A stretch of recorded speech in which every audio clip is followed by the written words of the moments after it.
Good morning everyone. दोस्तों, आज है अक्टूबर 19 2023 और हम लोग करेंगे द हिंदू न्यूज़पेपर के एनालिसिस। वैसे तो आज द हिंदू न्यूज़पेपर के एनालिसिस है, लेकिन इसमें दो टॉपिक मैंने इंडियन एक्सप्रेस से भी ऐड किया है। एक टॉपिक हम लोग ज्योग्राफिकल लोकेशन के बारे में पढ़ेंगे, जहां पे गाजा और इसराइल के बीच में जो इश्यूज चल रहे हैं। उसके अलावा एक टॉपिक और है, वो भी मैंने इंडियन एक्सप्रेस से लिया है। तो अगर आप कमेंट सेक्शन में बताएं मुझे कि कभी कभी हम लोग अगर इंडियन एक्सप्रेस के आर्टिकल्स को कवर कर लें तो आर यू हैप्पी। बिकॉज कभी कभी क्या होता है ना, द हिंदू में बहुत अच्छे आर्टिकल्स आते नहीं है और कभी कभी इंडियन एक्सप्रेस में भी नहीं आते हैं। तो हम कोशिश करेंगे कुल मिला के 4-5 टॉपिक हम लोग एटलीस्ट अपने एग्जाम के परस्पेक्टिव से कर लें, क्योंकि भाई जब यूपीएससी क्वेश्चन सेट करता है तो ये नहीं देखता कौन से न्यूज़पेपर से है, तो उसको तो न्यूज़ से मतलब होता है। तो कभी कभी बीच बीच में इंडियन एक्सप्रेस के आर्टिकल भी यहाँ पे आएंगे। उसके अलावा एक टॉपिक है इंक्लूजन ऑफ एसटीज, जो कि मणिपुर से आया है, जहाँ पे मेती जो कम्युनिटी है उसके इंक्लूजन की बात हुई थी एसटीज के अंदर, जो अभी वो इंक्लूडेड नहीं है और वहां पे डिमांड हो रही है, तो उसके बारे में बात करेंगे। तो जीएस पेपर 2 से हम लोग इसको कवर करेंगे। एमएसपी को लेकर एक टॉपिक आया है, अभी खरीफ क्रॉप की एमएसपी सरकार ने रिलीज कर दी है, उसके बारे में बात करेंगे। उसके अलावा वर्किंग वीमेन के बारे में बहुत सिंपल, साधारण और अच्छा बढ़िया आर्टिकल आया है मेंस के परस्पेक्टिव से, इसे हम लोग जरूर देखेंगे। ठीक है, चलिए। लेकिन एक बार फ्रंट पेज पे देख लेते हैं न्यूज वगैरह क्या है भैया हमारे यहाँ पे। तो देखिए, पहला तो है Israel and the Hamas trade blame over hospital blast. ठीक है, इसके साथ साथ ना हम लोग दो टॉपिक कवर करेंगे, एक ये वाला कि लोकेशन वाला। एज अगर आप थोड़ा बहुत न्यूज पढ़ रहे हो तो आपको पता होना चाहिए कि कल क्या हुआ।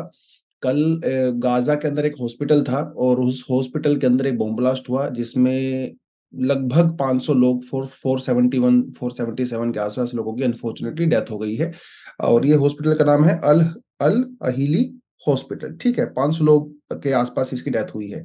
बहुत सारे दुनिया भर में इसको क्रिटिसाइज किया जा रहा है। Of course even Modi ji ने भी, हमारे पीएम ने भी ट्वीट करके कहा था कि हॉस्पिटल में जो डेथ हुई है हम उसको कंडेम करते हैं, प्रे करते हैं, वो भी सारी चीजें हुई। हालांकि इसराइल का कहना है कि ये बॉम्ब ब्लास्ट उन्होंने नहीं किया है। अ, देखिए, हो क्या रहा है ना वहां पे, हमास क्या कर रहा है, हमास जो रॉकेट लॉन्च कर रहा है इसराइल की तरफ, अगर आप उनकी लोकेशन देखें तो वो किसी आइसोलेटेड एरिया से उनको लॉन्च नहीं कर रहा है, एकदम डेंस पॉपुलेटेड एरिया से उनको लॉन्च कर रहा है। ताकि मतलब ये स्ट्रेटेजी हो सकती है हमास की कि अगर इसराइल उनके ठिकानों पे हमला करे तो ये कह सकते हैं कि देखो सिविलियन की हमने डेथ कर दी। जबकि हमास जो रॉकेट लॉन्च कर रहा है वो सिविलियन एरिया से कर रहा है, वो पता नहीं क्यों कर रहा है, उसकी एक स्ट्रेटेजी हो सकती है। बट एनीवेज, इसराइल का यहाँ पे ये कहना है कि ये बॉम्ब ब्लास्ट हमने नहीं किया है, इसराइल ने ही ये बॉम्ब ब्लास्ट किया है सिंपैथी पाने के लिए। और हो सकता है इसराइल मतलब हमास उसको लॉन्च करने की कोशिश कर रहा था इसराइल के ऊपर, और वो गलती से टेक्निकल कमियों की वजह से वहीं पे फट गया होगा, ऐसा हुआ है। क्योंकि कई बार देखा गया है कि रेजिडेंशियल बिल्डिंग से, स्कूल की बिल्डिंग से हमास ने इस तरह के रॉकेट लॉन्च वो टारगेट किए हैं इसराइल को। खैर, वो एक इशू यहाँ पे कोई क्लियर नहीं हो सकता है। और मिस्टर बाइडेन भी गए थे इसराइल में और उन्होंने भी कहा कि भाई ये इसराइल ने नहीं किया है, ये तो किसी दूसरी पार्टी ने किया है। खैर, उसमें हम लोग नहीं जाएंगे अगर वो जिसने भी किया है, लेकिन अनफॉर्चुनेटली आउटकम वही निकलता है कि सिविलियंस की, इनोसेंट्स की डेथ हो रही है, दोनों साइड से हो रही है। 2000 से ज्यादा लोग इसराइल के मर चुके हैं सिविलियंस, और 3-3.5 हजार के आसपास लगभग जो है वो गाजा में पैलेस्टीनियंस की डेथ हो चुकी है। ये एक अनफॉर्चुनेट जो है इंसिडेंट हो रहा है, और let's hope and let's pray कि ये आगे ना बढ़े। क्योंकि जब इस तरह की चीजें हो रही हैं तो ईरान ने मिडिल ईस्टर्न कंट्रीज को कहा है कि वो ऑयल को एज अ वेपन के तौर पे यूज कर सकते हैं। और अगर ऑयल प्रोडक्शन कम होता है तो डेफिनेटली इसका इंडिया के ऊपर तो 110% इम्पैक्ट पड़ने वाला है, क्योंकि ऑयल महंगा होगा। और आपको पता है कि इंडिया में ऑयल कितना सेंसिटिव एक टॉपिक होता है। इलेक्शन ईयर चल रहा है, 4-5 स्टेट्स के अंदर भी इलेक्शन है, फिर नेक्स्ट ईयर हमारे जनरल इलेक्शन भी होने वाले हैं। तो इलेक्शन के आउटकम पे भी फर्क पड़ सकता है। तो एक बहुत बड़ा ये इशू है। लेकिन यहाँ इस टॉपिक से ना हम एक लोकेशन पढ़ सकते हैं, क्योंकि एग्जाम में इस तरह के सवाल पूछे जाते हैं। देखिए, आपको मैं लोकेशन दिखाता हूँ एक, उससे पहले आपको एक क्वेश्चन दिखाता हूँ। 2016 में यूपीएससी ने यहाँ से क्वेश्चन पूछा है गोलन हाइट्स के बारे में। और अगर आप हमारी एनालिसिस देखते हो या आप करंट अफेयर पढ़ते हो, 110% आई एम श्योर कि आपको गोलन हाइट के बारे में पता होगा। 1967 में जब 6 डे, हम लोग 6 डे वॉर कहते हैं, ये हुआ था इजिप्ट के बीच में, मतलब इसराइल के बीच में, और इजिप्ट, जॉर्डन, सीरिया, लेबनान, कई कंट्री ने आपस में इसराइल के ऊपर अटैक किया था। इसे 6 डे वॉर कहते हैं। उस 6 डे वॉर में क्या हुआ था, कुछ टेरिटरी सीरिया की इसराइल ने कैप्चर कर ली थी। जिसे हम कहते हैं गोलन हाइट्स। 2016 में देखो यहां से क्वेश्चन भी पूछा गया है। क्वेश्चन कितना सिंपल है। क्वेश्चन ने ये नहीं कहा कि गोलन हाइट कौन सी कंट्री में है। क्वेश्चन ने ये नहीं कहा कि गोलन हाइट कौन कौन सी कंट्री के बीच में पड़ता है। सिर्फ इसने ये कहा कि ये जो एरिया है गोलन हाइट, वो थोड़े समय पहले न्यूज में था, कौन से एरिया से बिलोंग करता है। Central Asia, middle east, south east Asia, central Africa, साफ साफ पता लग रहा है। तो फ्यूचर में इस तरह के क्वेश्चन आपके पास आ सकते हैं। ठीक है, हो सकता है उस पर्टिकुलर प्लेस की बहुत डिटेल आपको ना पूछे, लेकिन कुछ ना कुछ ऊपर नीचे से आपको पूछ सकता है। देखिए ये रहा गोलन हाइट। ठीक है, तो ये रहा सीरिया, ये सीरिया का पार्ट हुआ करता था 1967 से पहले। इधर आपका जो है इजराइल आ गया। ये जो बॉर्डर है वो वेस्ट बैंक का बॉर्डर है। यहाँ से आपका गाजा स्ट्रिप है। ये वेस्ट बैंक और गाजा स्ट्रिप वैसे तो पैलेस्टीनियंस के लिए है, लेकिन यहाँ पे बहुत सारी इलीगल ऑक्यूपेशन भी की गई है इसराइल के द्वारा। एक तेल अवीव है। तेल अवीव आप ये कह सकते हो एक फाइनेंशियल कैपिटल है इसराइल की। वैसे तो इसराइल जेरूशलेम को ही अपनी कैपिटल मानता है। खैर, वो एक अलग चीज है। यहाँ पे देखेंगे ये है आपका इजिप्ट। इधर इजिप्ट है, और ये से हम लोग सिनाई पेनिनसुला कहते हैं। 1967 के वॉर में इसको भी कैप्चर कर लिया था इसराइल ने, लेकिन बाद में वापस दे दिया था। यहाँ पे एक जगह है, ये देखिए, ये क्रॉसिंग है। आप अगर देखेंगे गाजा स्ट्रिप में, ये पूरा गाजा है। इस तरफ, इस तरफ, इस तरफ, हर तरफ इसराइल पड़ता है। ये एक ऐसी क्रॉसिंग है, राफा क्रॉसिंग इसको कहते हैं, जहां पे पैलेस्टीनियंस यानी कि जो गाजा में रहते हैं वो इजिप्ट के अंदर एंट्री कर सकते हैं। This is the only place जहां पे वो लोग विदाउट इजराइल भी किसी और रूट को, मतलब आउटसाइड इजराइल, ये उनका एकमात्र रूट है। ठीक है, ये क्रॉसिंग बहुत इंपॉर्टेंट है गाजा के लिए। इजिप्ट से जो ह्यूमैनिटेरियन असिस्टेंस जाता है, ठीक है, वो राफा क्रॉसिंग से होके जाता है। मेडिकल इक्विपमेंट्स वगैरह जाते हैं, अनाज वगैरह जाता है, वो राफा क्रॉसिंग से होके जाता है। लेकिन राफा क्रॉसिंग को इजिप्ट जो है वो बंद रखता है मोस्ट ऑफ द टाइम। ठीक है, क्योंकि इजिप्ट को ये डर है कि गाजा से बहुत सारे लोग इजिप्ट के अंदर एज अ रिफ्यूजी आ सकते हैं, जो उनको लार्ज स्केल मूवमेंट को इजिप्ट एक्चुअली लेना नहीं चाहता। यहाँ पे रिलीजन वगैरह का कोई लेना देना नहीं है। ठीक है, it's all thing about politics. तो वो नहीं चाहता कि वो यहाँ पे आए, और हो सकता है उसकी वजह से इसराइल के साथ इजिप्ट का एस्केलेशन भी बढ़ जाए। और इजिप्ट एक ऐसा कंट्री है, मिडिल ईस्ट का पहला कंट्री है, सॉरी वैसे तो अफ्रीकन कंट्री है इजिप्ट, लेकिन एक ऐसा कंट्री है इजिप्ट जिसने सबसे पहले इसराइल के साथ 1979 के अंदर पीस अग्रीमेंट किया था। तो इजिप्ट और इसराइल के रिलेशन अभी अच्छे खासे हैं। ये खराब ना हो, इस वजह से भी वो गाजा क्रॉसिंग को हमेशा ओपन करके नहीं रखता है, ताकि लार्ज स्केल रिफ्यूजीज वहां पे ना आए। आपको बस एग्जाम के लिए राफा क्रॉसिंग के बारे में पता होना चाहिए। आपसे एक दो सवाल पूछ सकता है कि राफा क्रॉसिंग कहाँ से रिलेटेड है, मिडिल ईस्ट। राफा क्रॉसिंग कौन सी कंट्री में पड़ता है, राफा क्रॉसिंग कौन कौन सी प्लेसेस को ज्वाइन करता है। इस तरह के सवाल आपसे वो पूछ सकता है। सिंपल सा क्वेश्चन आएगा यहाँ से, लेकिन 2 नंबर का क्वेश्चन आएगा प्रीलिम्स में। चलिए जी आगे बढ़ते हैं। तो हाँ, तो ये तो अपना हो गया है। चलिए अब बढ़ते हैं आज के दूसरे टॉपिक पे। यहाँ पे देख सकते हैं आप, ST status for the Meitei examined and rejected in 1982 and 2001 government record show. Manipur के अंदर जो हुआ, किस चीज को लेके हुआ कि मेती जो हैं वो डिमांड कर रहे थे कि भैया हमें एसटी स्टेटस दे दिया जाए। ठीक है, मेती जो है वो प्लेन एरियाज में रहते हैं। जो हिल एरियाज के अंदर हैं उनको तो ऑलरेडी मिला हुआ है, लेकिन वो मेतीज नहीं है। तो ये डिमांड एक्चुअली यहीं से शुरू हुई थी, और गवर्नमेंट डेटा ये दिखाता है कि 1982 और 2001 दोनों सालों में एसटी स्टेटस को कंसीडर किया गया था मेतीज के, लेकिन उसको रिजेक्ट कर दिया गया क्योंकि गवर्नमेंट ने कहा कि भाई आप उसके लिए सुटेबल नहीं। ठीक है, तो एसटी स्टेटस कैसे मिलता है, किसी को शेड्यूल ट्राइब के अंदर कैसे इंक्लूड किया जाता है, उसकी प्रोसेस क्या है, तो ये थोड़ा आपको पता होना चाहिए, थोड़ा सा इंपॉर्टेंट नजर आता है। पहली बात, शुरुआत कहां से होती है? शुरुआत होती है स्टेट लेवल से। ठीक है, या फिर यूनियन टेरिटरी के लेवल से। It begins with the state और द यूनियन टेरिटरी और administration expressing the desire to include और एक्सक्लूड दोनों ही चीजें हैं, इंक्लूड और exclude. Particular community from the SC और द एसटी लिस्ट, ठीक है, शुरुआत वहां से होती है, किसी को लिस्ट से हटाना हो या किसी को लिस्ट में इंक्लूड करना हो। फिर बात आती है रिकमेंडेशन की, पहले डिजायर है फिर रिकमेंडेशन है, ठीक है। तो स्टेट गवर्नमेंट किसी स्पेसिफिक कम्युनिटी को ऐड करने के लिए या सब्ट्रैक्ट करने के लिए एससी और एसटी लिस्ट से एक रिकमेंडेशन देती है। लेकिन ये रिकमेंडेशन कैसे दी जाती है? ये इसके लिए प्रॉपर स्टडी की जाती है, प्रॉपर रिसर्च की जाती है। एक कमेटी बिठाई जाती है, उसके अंदर एक्सपर्ट्स होते हैं, एंथ्रोपोलॉजिस्ट होते हैं, सोशियोलॉजिस्ट होते हैं, प्रोफेसर्स होते हैं, बहुत सारे लोग होते हैं। वो रिकमेंड करते हैं, उसको स्टडी करते हैं। जैसे हिमाचल प्रदेश के अंदर हट्टी जो कम्युनिटी है, ठीक है, इसके लिए जो है रिसर्च वगैरह हुआ। अब ये तो आपने कर दिया, पहले डिजायर आपने बताया, फिर आपने रिकमेंडेशन कर दिया, फिर आप प्रपोजल भेजते हो किसको? यूनियन मिनिस्ट्री को प्रपोजल भेजते हो। State government sends its proposal to the union ministry of the tribal affairs. याद रखना है, होम मिनिस्ट्री को नहीं भेजता भैया, वो ट्राइबल मिनिस्ट्री को जाता है, ध्यान रखना है। Which proceeds with its own internal deliberations. State ने अपना काम कर दिया, रिसर्च कर दिया, सब कुछ कर दिया। अभी जो ट्राइबल अफेयर मिनिस्ट्री है वो अपने हिसाब से रिसर्च करेगा। उसके बाद आता है examination by the ministry of tribal affairs. तो जो प्रपोजल स्टेट ने भेजा था उसको एग्जामिन करेगा। एग्जामिन मतलब जैसे मैंने आपको बताया, खुद की रिसर्च करता है। खुद की रिसर्च करने के बाद ट्राइबल मिनिस्ट्री जो है उसे रजिस्ट्रार जनरल ऑफ इंडिया को भेजती है अपनी रिपोर्ट को। फिर भाई इनका अप्रूवल आता है। अब ये अप्रूव भी कर सकते हैं, रिजेक्ट भी कर सकते हैं, वो तो इनकी मर्जी है। अगर इनका अप्रूवल आता है तो फिर ये रिपोर्ट भेजी जाती है national commission for the scheduled caste और national commission for the scheduled tribe को फर्दर कंसिडरेशन के लिए। ये बहुत लंबा प्रोसेस होता है।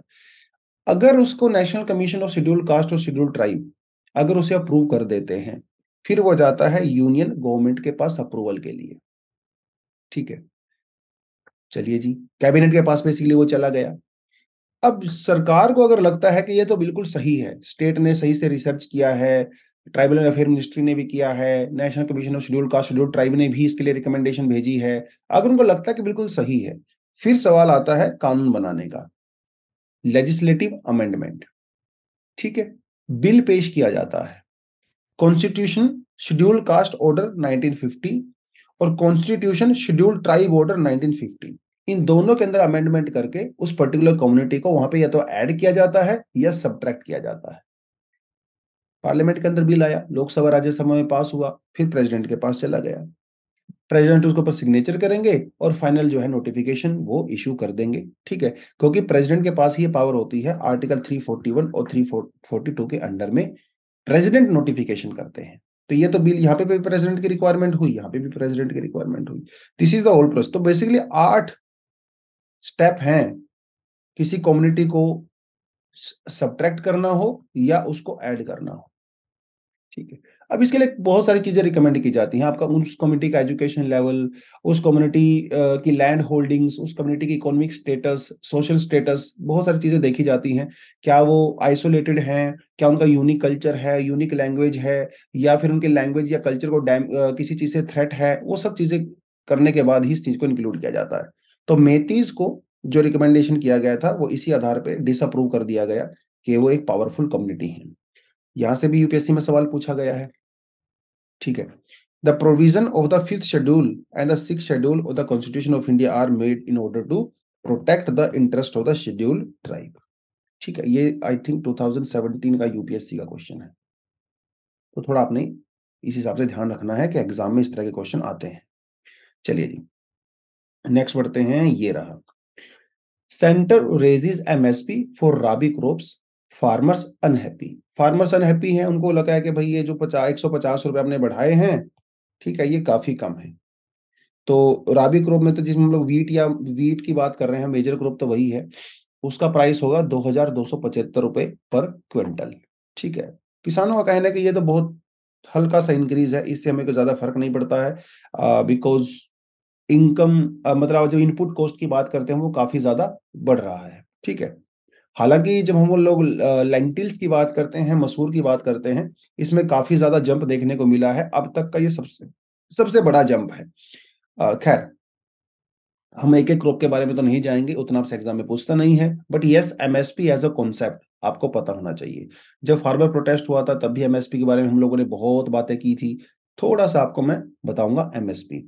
तो एमएसपी डिसाइड किया जाता है भैया सीएसीपी के द्वारा, ठीक है, ये हमारी एग्रीकल्चर कम्युनिटी होती है, इसके द्वारा किया जाता है, कमिटी होती है, इसके द्वारा किया जाता है। ये जो स्क्रीनशॉट मैंने लिया है बेसिकली सीएसीपी की वेबसाइट से ही लिया है, और सीएसीपी ये कहता है कि हम लोग 23 क्रॉप्स के लिए एमएसपी इशू करते हैं।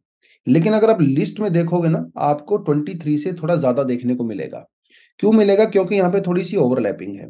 जैसे यहाँ पे है पैडी, तो 2 पैडी इंक्लूड की गई हैं, आप इसे एक काउंट करोगे।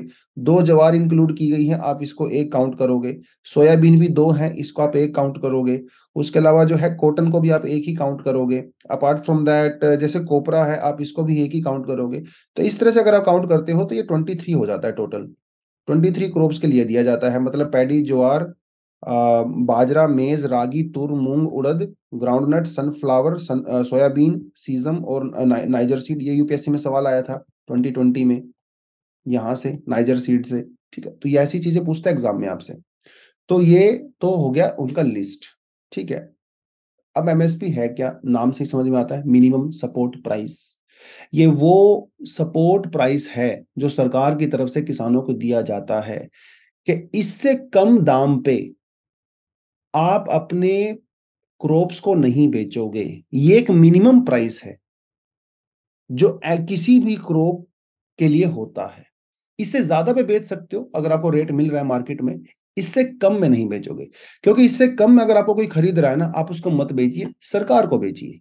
ये सरकारी रेट होता है, minimum price for any crop that government considers as a remunerative from the farmers and hence deserving the support. भैया किसान ने खर्चा तो किया है ना अपनी क्रॉप के ऊपर, इनपुट कॉस्ट आया है, मेहनत किया है, टाइम दिया है, बहुत कुछ रहा है।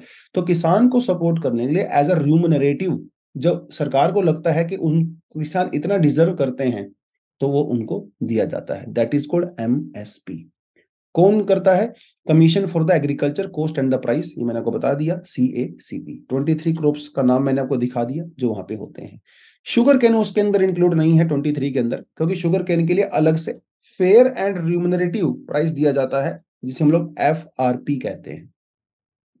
CACP ministry of agriculture and farmer welfare की एक अटैच ऑफिस होता है, बेसिकली उसके अंडर में काम करता है। ठीक है, इसके अंदर 14 क्रॉप्स हैं जो कि जो कि खरीफ क्रॉप हैं। 6 इसके अंदर जो आती हैं वो राबी क्रॉप्स आती हैं, और 2 इसके अंदर जो है अपनी कमर्शियल क्रॉप्स यहाँ पे आती हैं। अगर आप लिस्ट में देखोगे तो यहाँ पे लिखा हुआ है कमर्शियल क्रॉप। ठीक है, जूट, शुगरकेन और कोपरा, ये 3 कमर्शियल क्रॉप हैं। अगर आप ऊपर देखोगे तो ये है राबी क्रॉप्स, वीट, बार्ले, ग्राम, लेंटिल, रेपसीड और सनफ्लावर। अगर आपको लिस्ट बनानी है क्रॉप्स की तो आप यहाँ से बना सकते हो। और यहाँ पे आ गया आपका खरीफ क्रॉप। यहीं से एग्जाम में क्वेश्चन पूछा गया था, which of the following are the kharif crop. तो niger seed is actually a kharif crop. तो ये आपको याद होना चाहिए, कौन सी खरीफ है, कौन सी जो है जो है वो राबी है, और कौन सी कमर्शियल क्रॉप है। ठीक है, रहेगा आपको ध्यान। अब देखिए, एमएसपी जब डिसाइड किया जाता है सीएससीपी के द्वारा, कौन कौन सी बातें ध्यान में रखी जाती हैं?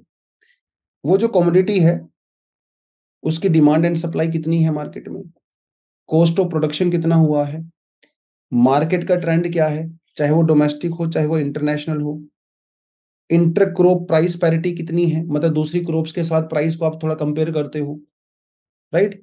उसके अलावा एग्रीकल्चर और नॉन एग्रीकल्चर, ठीक है, उनके प्राइस जो है आपस में, जैसे फार्मर्स का आउटपुट होता है, इनपुट होता है, वहां पे लेबर कॉस्ट भी होती है, ट्रैक्टर लगता है, तेल भी लगता है, डीजल वगैरह लगता है, बिजली लगती है, पानी लगता है, वो सब चीजें यहाँ पे जो है देखी जाती हैं। उसके वो सबको कैलकुलेट करने के बाद सीएसीपी ये एटलीस्ट ट्राई करता है कि कम से कम 50% ज्यादा किसानों को दिया जाए। ठीक है, और उनकी कॉस्ट ऑफ प्रोडक्शन से, ये कोई फिक्स नहीं है, ऊपर नीचे हो सकता है। कई बार इलेक्शन का जब टाइम होता है सरकार 50% से ज्यादा भी कर देती है।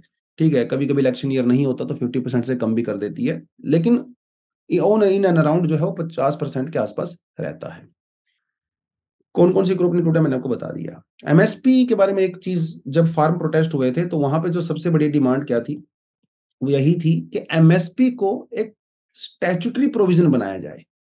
फिलहाल एमएसपी एक स्टैट्यूटरी प्रोविजन नहीं है, इसका मतलब ये कोई कानून नहीं है, क्योंकि जब कोई चीज कानून बन जाती है तो फिर वो बाइंडिंग हो जाती है सरकार के ऊपर, है ना, वो एक अधिकार हो जाता है। और अगर सरकार कानून तोड़ती है तो आप कोर्ट में जा सकते हो, लेकिन एमएसपी तो कोई कानून नहीं है। इसका मतलब ये एक अधिकार नहीं है, ये एक तरह का प्रिविलेज है, सिर्फ एक स्कीम है जो किसानों को दी जाती है सरकार के द्वारा। तो आप कोर्ट में नहीं जा सकते कि देखो जी सरकार ने इस बार जो एमएसपी कम दिया, ज्यादा दिया, नहीं बढ़ाया, दिया ही नहीं, ठीक है, क्योंकि इट्स नॉट अ राइट। तो ये थोड़ा सा आपको पता होना चाहिए। क्रॉप्स के बारे में आपको मैं ऑलरेडी बता चुका हूँ, ठीक है। 5 तरह की पल्सेस हैं, 7 ऑयल सीड है, 4 commercial crop, cotton, sugar cane, copra और रोजवुड। रोजवुड को अगर आप यहाँ पे इंक्लूड करते हो, शुगर केन के लिए वैसे एफआरपी होता है, एमएसपी सच नहीं होता है, बट क्योंकि कमर्शियल क्रॉप है तो इसके अंदर इंक्लूड किया गया है। एमएसपी की इंपॉर्टेंस क्या है, बताने की रिक्वायरमेंट ही नहीं है भैया। फिक्स कंपनसेशन होती है, किसानों को एक सपोर्ट मिल जाती है मिनिमम, कम से कम, ठीक है। एम्पावर्ड डिसीजन मेकिंग होती है, MSP are declared prior to the commencement of the planting period. जैसे अभी क्या हो रहा है, अभी हमारी धान की खेती की कटाई हो रही है, धान की खेती की कटाई हो रही है, लेकिन सरकार ने अभी से गेहूं के लिए एमएसपी इशू कर दिया है। तो ऑलरेडी फार्मर्स को ये अंदाजा लग जाता है कि इस बार उनको कितना प्राइस मिलेगा, तो एक बेटर डिसीजन ले सकते हैं अपनी क्रॉप के लिए कि भैया वीट लगानी है वे कि नहीं लगानी है। अगर एमएसपी अच्छा होगा तो लगाएंगे, एमएसपी नहीं होगा तो दूसरी क्रॉप लगा लेंगे, सब्जियां लगा लेंगे, कुछ भी लगा लेंगे। तो इससे क्रॉप डाइवर्सिफिकेशन भी बढ़ता है, right. Standard for the private buyers, जो मिल वाले होते हैं, ट्रेडर्स होते हैं, वो भी लोग तो किसानों से खरीदते हैं ना, तो एमएसपी को ध्यान में रख के वो लोग भी अपने प्राइस को डिसाइड कर सकते हैं, ठीक है। कभी कभी एमएसपी से ऊपर भी होता है, कभी कभी एमएसपी से नीचे भी होता है, लेकिन वो कोशिश करते हैं कि एमएसपी से ऊपर ही रहे ताकि किसान उनको बेच सके, ठीक है। क्रॉप की टारगेटिंग हम लोग कर सकते हैं। सरकार सरकार अगर चाहती है कि किसी पर्टिकुलर क्रॉप को एनकरेज करें, प्रोडक्शन को, तो उसका एमएसपी बढ़ा देगी।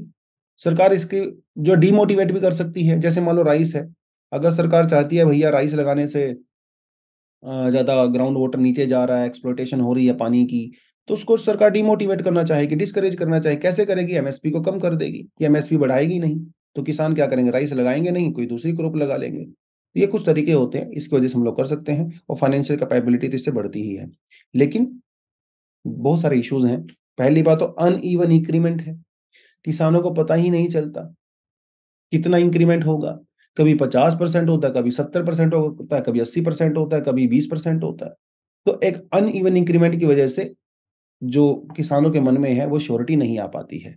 लिमिटेड कवरेज है, not all farmers and the crops benefit from the programs provision due to the lack of awareness, several farmers miss out on the advantage of the MSP, weak implementation has been particularly noticeable in the regions like the north east of the country. वहां पे MSP क्योंकि वहां पे छोटी छोटी जो जमीनें होती हैं, मंडी सिस्टम वहां पे डेवलप नहीं है, प्रॉपर मार्केट सिस्टम डेवलप नहीं है, तो एमएसपी का बेनिफिट उनको तो नहीं मिल पाता, राइट। स्टॉक पाइलिंग, सरकार खुद जो है बहुत ज्यादा स्टॉक पाइलिंग करती है। अब देखिए सीधी सी बात है, सारा खेल है डिमांड और सप्लाई का। जब सरकार के पास सप्लाई होगी पहले से, तो डिमांड कम होगी, डिमांड कम होगी तो एमएसपी का प्राइस कम होगा। तो सरकार ऑलरेडी बफर स्टॉक में इतना सारा अनाज रखती है कि उसको नए अनाज की डिमांड होती ही नहीं है, तो एमएसपी उतना नहीं बढ़ पाता जितना बढ़ना चाहिए था, ठीक है। The favouritism toward the specific crop, यहाँ पे ज्यादातर फोकस किसके ऊपर है, वीट, राइस, कॉटन, इनके ऊपर ज्यादा फोकस है। बाकी क्रॉप्स को थोड़ा इग्नोर ही कर दिया जाता है यहाँ पे, अनफॉर्चुनेटली।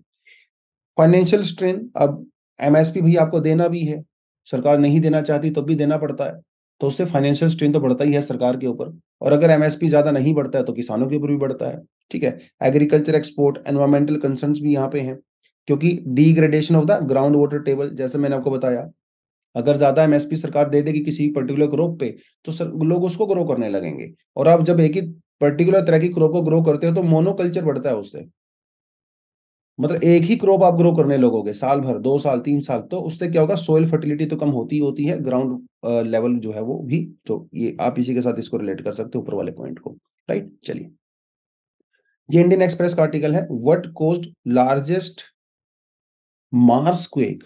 अर्थक्वेक आपने सुना होगा, यस। जो अर्थ के ऊपर आते हैं भैया वो अर्थक्वेक होते हैं, जो मून के ऊपर आते हैं वो मून क्वेक होते हैं, जो मार्स के ऊपर आते हैं वो मार्स क्वेक होते हैं, सिंपल। अब अर्थ के ऊपर अर्थक्वेक आते हैं, ये बात तो हम लोग मानते हैं और जानते भी हैं। हर 2-4 महीने में, 6 महीने में, साल भर में कोई ना कोई अर्थक्वेक आप यहाँ पे आ ही जाता है। अर्थ के ऊपर अर्थक्वेक क्यों आता है, इसका सीधा-सा हमें पता है, क्योंकि अर्थ का जो इंटीरियर होता है वो एक सिंगल स्लैब नहीं है, वो लेयर्ड स्ट्रक्चर है, राइट? हमारे पास इनर कोर है, आउटर कोर है, मेंटल है, क्रस्ट है और हमारे पास यहाँ पे प्लेट्स हैं, टेक्टोनिक प्लेट्स वगैरह, आपस में वो टकराती हैं, तो अर्थक्वेक आता है। चलिए अर्थ के केस में हम लोगों ने मान लिया, लेकिन मून का ऐसा नहीं है। मून के इंटीरियर में इस तरह की लेयर्स नहीं होती, वो एक सिंगल सॉलिड एक ऑब्जेक्ट है। वहां पे अर्थक्वेक क्यों आते हैं, यही तो सबसे बड़ी इंटरेस्टिंग चीज है। ये तो हमें पहले भी पता था वहां पे अर्थक्वेक आते हैं। नासा का एक मिशन है इनसाइट मिशन, ठीक है, 2022 में, पिछले साल इसको हम लोगों ने डिसकंटिन्यू कर दिया।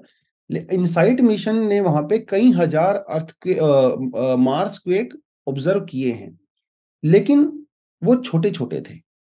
इस बार क्या हुआ, ऑलमोस्ट 4.7 मैग्नीट्यूड का बहुत बड़ा मार्स क्वेक वहां पे आया। तो सभी लोग हैरान रह गए कि यार मार्स के अंदर तो इंटीरियर में अलग अलग लेयर्स भी नहीं है, फिर भी वहां पे इतना बड़ा मार्स क्वेक कैसे आ गया। तो फिर अंदाजा लगाया गया कि शायद वहां पे मीटेओराइट इंपैक्ट हुआ होगा, तो मीटेओरो टकराया होगा। लेकिन जब रिसर्च करके देखा गया तो वहां पे ऐसा कुछ भी नहीं था, मीटेओराइट वहां पे नहीं टकराया था। उसके बावजूद भी वहां पे मार्स क्वेक आया है। तो अब इसका प्रॉपर रीजन की तो खैर रिसर्च ऐसी चल रही है, लेकिन ऐसा कहना है कि मार्स के ऊपर प्लेट टेक्टोनिक्स नहीं है, लेकिन मार्स के ऊपर कुछ फोल्ड्स हैं, ठीक है, फोल्ड्स अभी भी हैं। और मार्स का जो सरफेस है वो श्रिंक कर रहा है और ठंडा कर हो रहा है और ज्यादा, जिसकी वजह से उसके अंदर कुछ इंटरनल मोशंस होते हैं, ठीक है। हालांकि there is no active plate tectonic process just like earth, but still वहां पे कुछ मूवमेंट है बिकॉज ऑफ द श्रिंकिंग, शायद उसकी वजह से वहां पे आ रहे हैं। मार्स के ऊपर एक रीजन है जिसे कहा जाता है अल कहीरा वैलीज। ज्यादातर अर्थक्वेक इस रीजन में आते हैं, लेकिन इस बार जो है वो थोड़े से दूसरे रीजन में आए हैं, ठीक है।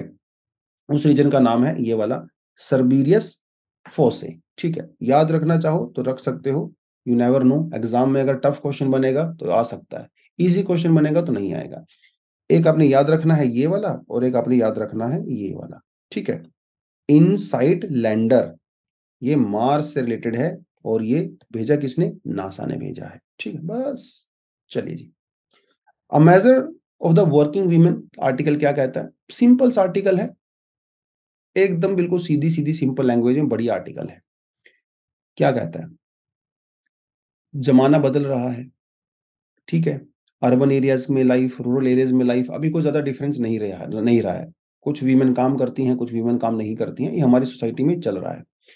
लेकिन सवाल ये उठता है कि अगर दोनों पेरेंट्स अगर वर्किंग हैं, घर से बाहर काम करते हैं, तो बच्चे की टेक केयर कौन करेगा। बच्चे की टेक केयर करने के लिए किसी ना किसी को तो हायर करना पड़ेगा बाहर से, क्योंकि पहले तो जॉइंट फैमिली हुआ करती थी, सब टेक केयर कर लिया करती थी। अब तो जॉइंट फैमिली नहीं है, न्यूक्लियर फैमिली हो गई है।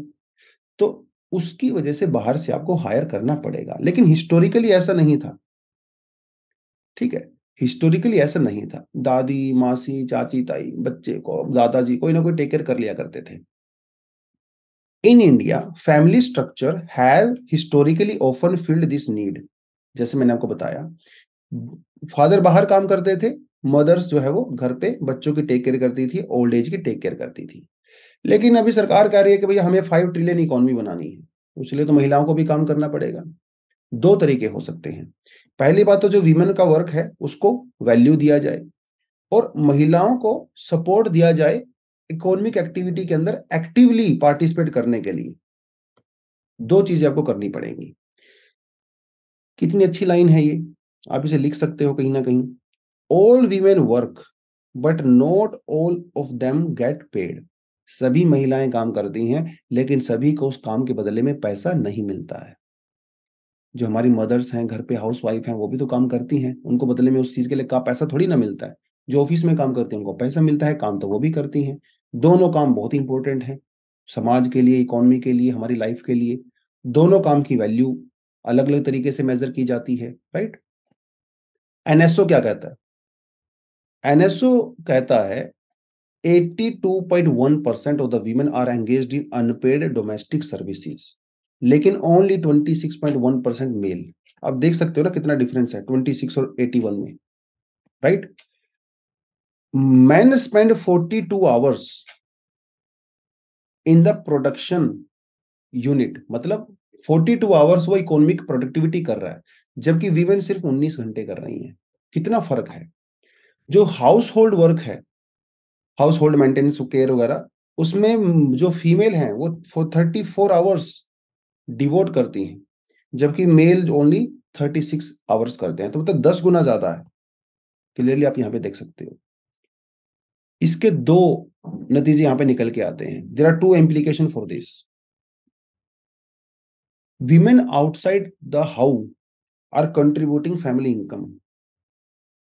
जो महिलाएं बाहर काम करती हैं, घर से बाहर, घर से बाहर काम करने के बावजूद भी घर की रिस्पॉन्सिबिलिटी में कोई कमी नहीं आती है।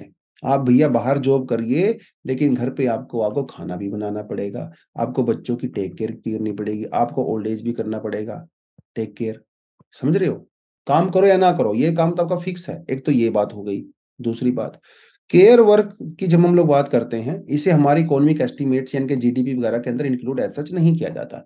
हालांकि एसबीआई की रिपोर्ट ये कहती है कि ये जो अनपेड वर्क होता है, जो हाउसवाइफ्स के द्वारा किया जाता है, ये हमारे जीडीपी में 7.5% कंट्रीब्यूट करता है।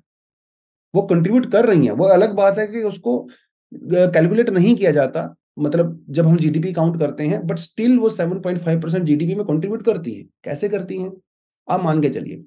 महिलाएं घर में है, खाना बनाती हैं, कपड़े धोती हैं, साफ सफाई करती हैं, बच्चों की टेक केयर करती हैं, ओल्ड एज की टेक केयर करते हैं। अगर यही महिलाएं बाहर काम करती, जॉब करती, राइट, तो ये काम आपको किसी और से करवाने पड़ते, उनको पे करना पड़ता, वो भी तो जीडीपी में कंट्रीब्यूट होता। अब महिलाएं ये खुद कर रही हैं, यानी कि जो पैसा किसी और को दिया जाना था वो तो नहीं दिया जा रहा है अभी, तो 7.5% जीडीपी में वो कंट्रीब्यूट कर रही हैं। वो बात अलग है कि उसको जो है डेटा के अंदर इंक्लूड नहीं किया जाता। जो लो इनकम फैमिलीज हैं, देखो वहां पे तो वहां पे तो फिर दोनों ही काम करते हैं। ठीक है, फीमेल और मेल दोनों ही काम करते हैं। क्यों करते हैं, क्योंकि लो इनकम फैमिली है, बच्चों का पेट भी पालना है, इनकम कम है, तो दोनों को करना पड़ता है। लेकिन जैसे जैसे परिवार की सैलरी इंक्रीज होती है, तो महिलाएं काम अनफॉर्चुनेटली नहीं करती हैं। और हमारे यहाँ पे जो महिलाएं काम कर भी रही हैं, वो काम सीजनल होता है, इरेगुलर होता है, परमानेंट काम तो नहीं होता है। तो ये सारी कुछ समस्याएं यहाँ पे आती हैं। उसके अलावा हार्वर्ड रिसर्च ये की गई थी 2013 में। इन्होंने कहा कि जो महिलाएं बाहर काम करती हैं, ठीक है, जैसे कंस्ट्रक्शन साइट पे, नुकसान किसको होता है, बच्चों को हो रहा है। क्योंकि बच्चे क्या करते हैं, कंस्ट्रक्शन साइट पे खेलते रहते हैं, पोल्यूशन उनके होता है, इक्विपमेंट वहां पे डेंजरस इक्विपमेंट होते हैं, उनके उनके उनके साथ आते हैं। तो डोमेस्टिक ऑब्लिगेशन जब महिलाएं कर रही हैं, तो उसके साथ साथ बच्चों के ऊपर भी तो डेंजरस है ना। इंडिया में दुनिया का सबसे बड़ा एक पब्लिक सिस्टम चलाया जाता है, जिसे हम लोग आंगनबाड़ी सिस्टम कहते हैं, जो बच्चों की टेक केयर के लिए ही चलाया जाता है। लेकिन आंगनवाड़ी सिर्फ सुबह के 9 बजे से दोपहर के 1 बजे तक खुली होती है। तो इस समय आप ये कह सकते हो मदर फ्री हो जाती हैं। लेकिन भैया बाकी का टाइम क्या, 8 से 9 घंटे आपको काम करना है, 3 घंटे आपने आंगनवाड़ी में बच्चे चले गए, बाकी तो खुद टेक केयर करना पड़ेगा। ये तो गांव की बात होगी। शहरों में क्या हो रहा है, शहरों में चीज ऐसी हो रही है। हालांकि हमारे पास एक नेशनल क्रैच स्कीम है, जिसके अंदर 6500 क्रैच सरकार के द्वारा खोले गए हैं। क्रैचेस में क्या होता है, जो महिलाएं बाहर काम करती हैं, वहां पे बच्चों को छोड़ के चली जा सकती हैं, ठीक है। और उसके अलावा प्राइवेट सेक्टर भी इसके अंदर इंक्लूड हो गया है अभी। प्राइवेट सेक्टर जैसे pre school system, child care जो है आजकल शहरों, दिल्ली विल्ली में, मुंबई वगैरह में ओपन हो गए हैं। हस्बैंड वाइफ दोनों वर्किंग हैं, तो बच्चों को वहां पे छोड़ के जा सकते हैं। जब वो जॉब से आते हैं तो वहां से बच्चों को ले लेते हैं। ऐसा प्राइवेट सेक्टर में भी अभी शुरू हो गया है। और ये काफी ज्यादा, मतलब 200-300% से बूम बूम कर रहा है हर साल। कुछ बिलियन डॉलर की इकोनॉमी हो चुकी है ऑलरेडी ये। तो आपके लिए बिजनेस आइडिया भी है, स्टार्टअप अगर आप करना चाहते हो, स्टार्टअप। और अगर आप अर्बन एरियाज में रहते हो, तो आप एक क्रैच शुरू कर सकते हो। आजकल बड़ा बूम पे है ये बिजनेस, ठीक है। तो महिलाएं काम करेंगी, दोनों दोनों फायदे होंगे, बच्चों का टेक केयर होगा, महिलाएं काम करेंगी, इकोनॉमी बढ़ेगा और आपकी जेब में भी पैसा आएगा, ठीक है। वीमेन लेबर फोर्स पार्टिसिपेशन, अगर हम लोग सरकार की बात करें, गवर्नमेंट का डेटा की बात करें, तो 32% है इंडिया में। वर्ल्ड बैंक की बात करें तो 24% है। बाकी तो दोनों के डेटा में भी फर्क आप यहाँ पे देख सकते हो, ठीक है। चाइना में 61% है, बांग्लादेश में 38%, नेपाल में 29, पाकिस्तान में 25। अरे चाइना की जीडीपी तभी तो इतना ग्रो कर रही है ना, 61% महिलाएं वहां पे काम कर रही हैं। इंडिया में ओनली 24%। चलो 30 मान लेते हैं दोनों के बीच का, वर्ल्ड बैंक और इंडिया के बीच 30% और 61% में बहुत फर्क है। तो अगर इंडिया चाहता है कि हमारी 5 ट्रिलियन 10 ट्रिलियन इकोनॉमी बने, हम लोग वर्ल्ड पावर बने, तो महिलाओं को सपोर्ट किया जाना चाहिए। ठीक है, हर लेवल पे, फैमिली लेवल पे, सोसाइटी लेवल पे, विलेज लेवल पे, गवर्नमेंट लेवल पे, एडमिनिस्ट्रेशन के लेवल पे आगे बढ़ेंगी, इकोनॉमिक एक्टिविटी में पार्टिसिपेट करेंगी, वीमेन एम्पावरमेंट तो होगा ही होगा, साथ के साथ देश का एम्पावरमेंट भी हो जाएगा। तो इसलिए जरूरी है। तो आज के लिए इतना ही था। कुछ एडिशनल आर्टिकल आप पढ़ना चाहो तो पढ़ सकते हो। Thank you very much, all the best, जय हिंद, जय जवान, जय किसान।